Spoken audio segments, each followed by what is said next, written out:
Interdit. Alors, quand on vous parle du retour d'Indochine, vous dites, mais on n'est jamais parti parce qu'on a fait beaucoup de scènes toujours. Oui, oui, c'est ça. Oui, oui.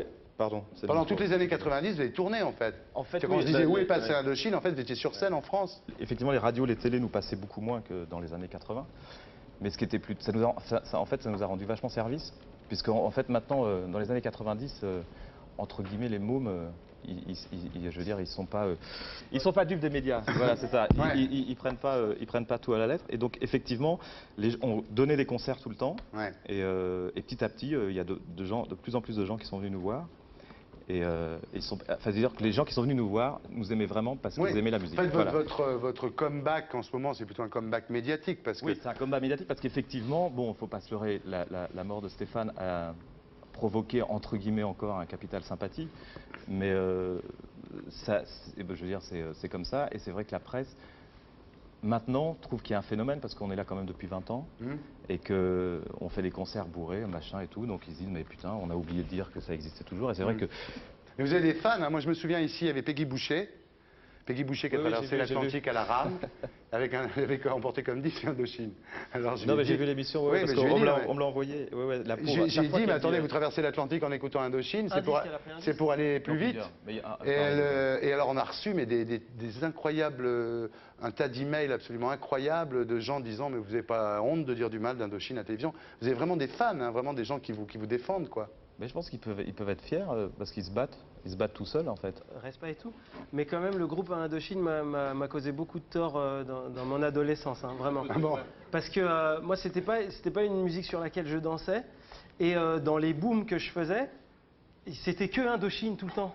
Ouais. Et c'était vraiment la galère. Moi, j'étais dans... Ouais, voilà. Moi, j'étais... Arrête. Non, moi j'étais dans Grandmaster 700 000 Flash, exemplaires. J'étais dans du rap déjà, et c'était la galère quoi. Ah, je suis désolé. Mais bien quand même, je veux dire, ça cartonnait. Oui, ça Mes cartonnait potes à mort. écoutaient. Ouais. Mais j'étais avec et on se disait, putain, ouais, on va danser où alors mettez George Benson, je te la vois. Mais respect à toute ta carrière. Voilà, quoi. Merci. Donc premier succès, c'est l'Aventurier, c'était 700 000 exemplaires, c'était énorme. Ensuite, vous avez eu du succès non seulement en France, mais dans tous les pays scandinaves. Après l'aventure, ouais. Alors, vous avez eu un succès fou, et vous dites, alors ça c'est pour ça que j'aimerais savoir, vous dites, je n'ai jamais couché avec une groupie.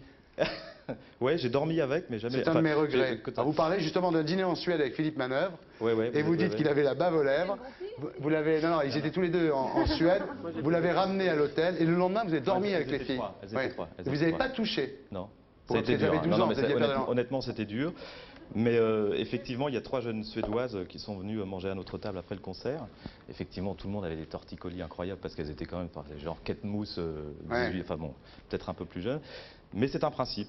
Donc je les ai raccompagnées chez elles. Effectivement, Philippe Manœuvre a été vert, dégoûté. Putain, mais comment ça se fait? Et le lendemain, elles sont venues nous rejoindre dans un autre concert. Et je les ai logées dans ma chambre, mais je les ai pas... Et vous avez tenu bon. Je me suis accroché, mais j'ai tenu bon, ouais. C'est un homme de principe, hein, Nicolas Sirkis, ouais. Bah, c'est-à-dire, ouais, de respect par rapport à ça. Parce qu'après, nous rentrons à Paris, elle restait en Suède. Il avait quand même 2000 Suédoises devant son hôtel, le mec. Et il dormait tout seul. Moi j'y crois pas. Je te le jure. T'ouvres les fenêtres, Et puis je peux tu ouvres dire, les fenêtres le matin, t'as 2000 Suédoises, tu les refermes, mais tu vois, c'est tu fort. dors tout seul, elles étaient, en plus, on a dormi pas habillées. Enfin, je veux dire, à poil, côte à côte. Non, pas à poil, mais pas habillées. En slip. C'était encore plus dur. Oui, absolument. Comment ça va alors maintenant? Vous vous retrouvez tout seul? C'est vrai que je me retrouve tout seul.